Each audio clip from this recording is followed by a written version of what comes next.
Biz hər hansı bir vizaj məsələsinə daxil olduqda submit eləyəcəyik və submit edərkən bizim qarşımıza belə bir error çıxır. Bu yəni sualsa iyanətlə bağlı, Codeforce sualsa Codeforce-la bağlı yarana bilər. Ə, Bu deməli ki, biz vizajı yarımla və Codeforce-la əlaqələndirməliyik. Bunun üçün nə edəcəyik? Manage account edirik və qarşıda açılmış pəncərədə biz deməli ELMP vizajla bağlamalıyıq. Bunun üçün bizim ilkin olaraq ELMP hesabımız olmalıdır.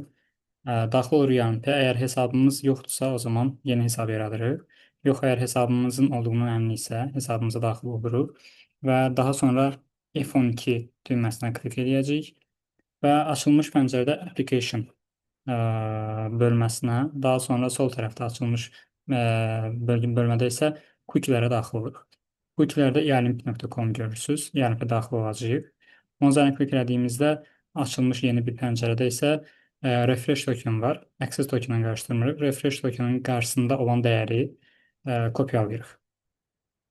Dəyəri kopyaladıqdan sonra geri dönürük vizaja və burada browser session eləyəcəyik. Gördüyünüz refresh tokenin qarşısında olan dəyər hissəsinə həmin o kopyaladığımız dəyəri yapışdırırıq və onları əlaqələndiririk.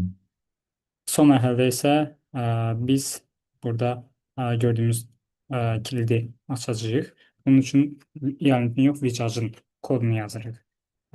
Daxil edirik və artıq anlıq olmuş olur. Və salam, biz artıq ELMP Vicajla əlaqələndirmişik. Bundan sonra biz deməli hesabımıza daxil olaraq hər hansı bir məsələni işləyə bilərik. Bu kodu göndərmədə hardasa sizin üçün bir problem yaranmayacaq.